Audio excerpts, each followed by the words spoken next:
Kuna msichana downstairs anasema anaitwa Maria. She told the security she's your niece. Maria?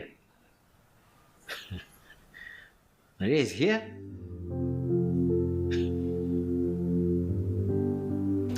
Okay, Sarah. It's fine. Unaweza kwenda kumwona uncle yako na pole, sikudhani kuwa wewe utaweza kuwa niece wa Boss William.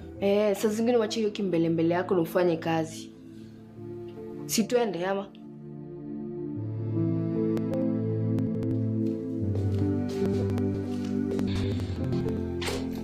Sofia, kuna kuambia nini? Amekasirisha tena? Mama, fanya parents as soon as possible. Mimi ameniuliza kwa nini hujaanza kuonyesha. I can't wait any longer.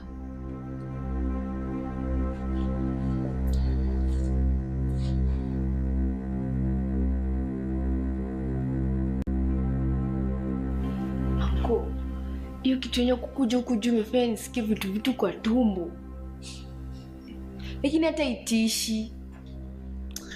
Maria, unafanya nini hapa? Nimekuja kukuona, nasikia wewe ni mgonjwa. Mariana. Sijali, si kitu, kichwa tu.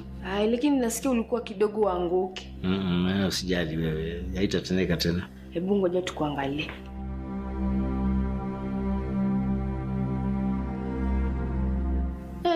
Ukweli ni wewe uko sawa.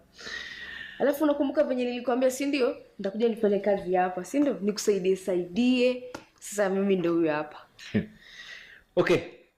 Dr. Maria. Hapo utafanya nini? Si nitaka tu hapa nikuletee chai na unitume tu. Lakini Maria, usiseme kitu. Kuanzia leo mimi ni mfanyikazi wako. Sawa?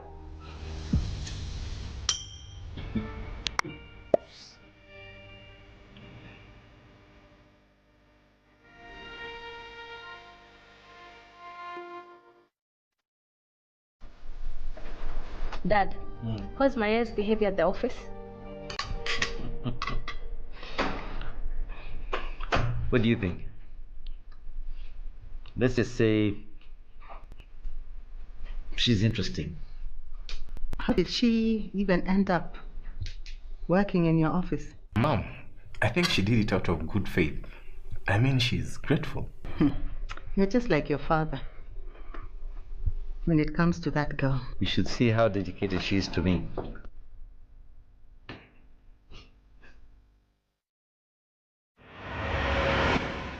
Ni tamu.